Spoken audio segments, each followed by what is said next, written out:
समाचार India. Congress party के पूर्व सांसद महोदया रंजीत रंजन क्षेत्रों में कार्यकर्ताओं से कर रहे मुलाकात। सुपौल जिला के त्रिवेणीगंज अनुमंडलीय मुख्यालय विधानसभा क्षेत्र की है।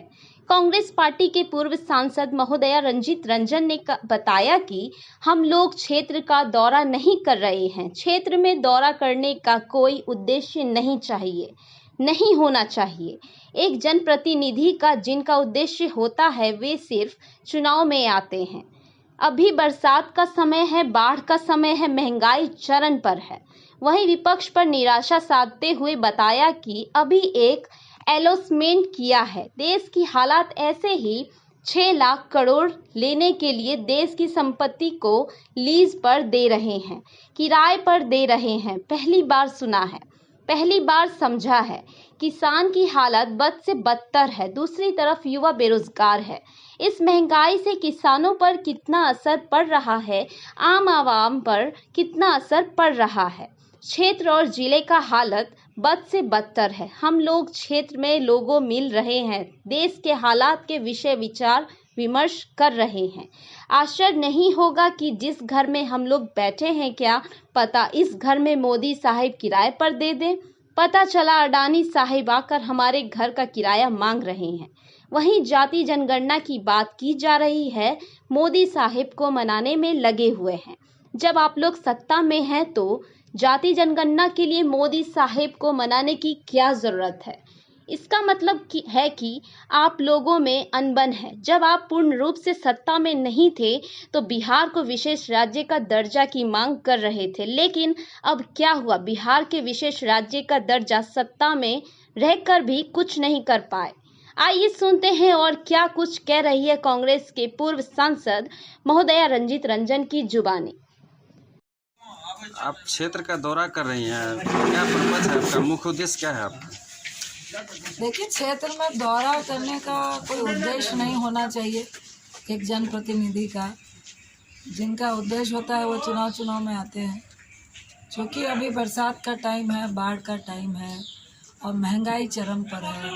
अभी भाजपा ने एक और अनाउंसमेंट कर दिया है। देश के हालात ऐसे हैं कि 6 लाख करोड़ रुपए लेने के लिए वो देश की संपत्ति को लीज पे दे रहे हैं, किराए पे दे रहे हैं। पहली बार ये सुना है, समझा है हम लोगों ने। एक तरफ किसान की बदतर हालत है, दूसरी तरफ युवाओं को रोज़गार नहीं मिल रहा है। तो निश्चित तौर से क्षेत्र और ज़िले और ख़ासकर जो रूरल एरिया है वो ऐसी जगह होती है जहाँ से एक मुश्त सरकार को वोट मिलती है और लोग जीत कर प्रधानमंत्री बनते हैं। उनके जो हालात है सबसे बदतर है। तो निश्चित तौर से हम लोगों का ये निश्चित ये रहता है कि लोगों से मिलें, बात विचार करें, विमर्श करें। आखिर महंगाई से किसानों पे कितना असर पड़ रहा है, आम आवाम पे कितना असर पड़ रहा है, एक ग्रामीण युवा पे कितना असर पड़ रहा है, महंगाई का कितना असर पड़ रहा है। तो विचार विमर्श कर रहे हैं।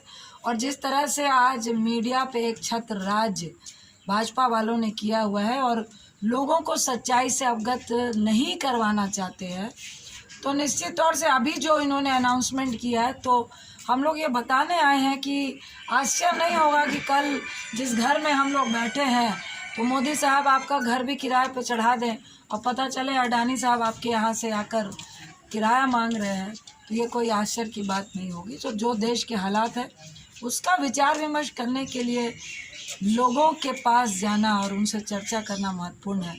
उसी सिलसिले में हम लोग आए हैं। जनगणना पे आप क्या कह रहे हैं, जाति जनगणना जो चालू किया है? देखिए, चालू नहीं हुआ है, मांग रखी गई है जिसमें विपक्ष के साथ साथ नीतीश बाबू जो मुख्यमंत्री हैं वो भाजपा के साथी हैं, वो भी जाकर मोदी जी से गुहार लगा रहे हैं। एक तरफ आप उनके साथ में हैं, एक तरफ आप गुहार लगा रहे हैं। तो यहीं से नियत पे लगता है जैसे कि खोट है।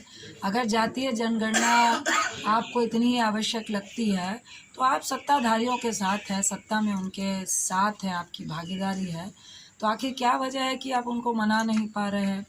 इसी तरह से बिहार को विशेष राज्य के दर्जे की भी बात थी। जब आप अलग थे तो विशेष राज्य के दर्जे की बात करती थी। जातीय जनगणना हर जात के लिए ज़रूरी है, बशर्ते कि राजनीतिक व्यक्तियों के नियत पे खोट ना हो। आप क्षेत्र भ्रमण कर रहे हैं, विकास में क्या स्थिति है? देखिए, आपको हमने बताया कि हम आप ही से पूछते हैं, आप अभी मोटरसाइकिल से आए हैं तो पेट्रोल कितना रुपए का भराए हैं और आपकी तनख्वाह कितनी है? क्या मोदी साहब ने आपकी तनख्वाह और पेट्रोल के खर्चे को बैलेंस किया है क्या, जो कांग्रेस हमेशा करती थी, जो यूपीए की सरकार करती थी?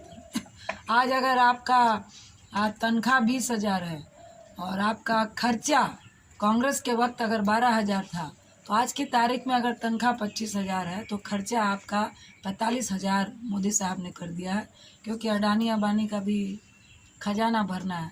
तो जो सिचुएशन है उस पे आप विकास की बात तो छोड़ दीजिए, जो अपने घर का विकास या अपने घर का पेट भर रहे थे, जो 2 रुपए की नौकरी कर रहे थे, आज करोड़ों लोग की नौकरी भाजपा सरकार के आने के बाद चली गई है। पहले नोटबंदी ने ली, फिर आपके कोरोना ने ली, फिर रही सही कसर आपके जीएसटी ने पूरी की, अब पूरी कसर आपके पेट्रोल और डीजल और किरासन तेल और रसोई गैस के दाम ने रख कर, मुझे लगता है ये कमर तोड़ने वाली भी बात नहीं है, ये तो लोगों को जान से मारने वाली बात है। आप ही बताइए, 450 रुपये सब्सिडी का सिलेंडर, यही भाजपा वालों को महंगा लगता था और आज सब्सिडी भी हट गई है, ऊपर से हर बार 50 रुपये बढ़ा दिए जाते हैं।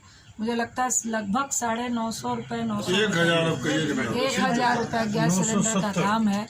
कहाँ गई सब्सिडी, कहाँ गई उज्ज्वला योजना? और आज पेट्रोल डीजल 107 रुपये से 96 रुपये डीजल है। और अफसोस है कि जब 65 रुपये 120 रुपये कच्चा तेल था, तब कांग्रेस की सरकार 34 रुपये डीजल और 44-50 रुपये के करीब पेट्रोल था और बहुत महंगा हुआ तो 60 रुपये गया था। और आज 42 रुपये कच्चा तेल है और 107 रुपये आप पेट्रोल का ले रहे हैं, 96 रुपये लगभग जगह में आप डीजल का ले रहे हैं। किरासन तेल का रेट हमको लगभग 1.5 गुना हो गया है, दाल का रेट लगभग 1.5 गुना हो गया है, प्याज का, टमाटर का, आलू का 1.5 गुना हो गया है। अब दूसरी तरफ आप विकास की बात बोल रहे हैं। आप अपने घर में अपने पत्नी से पूछ लीजिए कितना विकास हुआ है, हमसे पूछने की जरूरत नहीं पड़ेगी।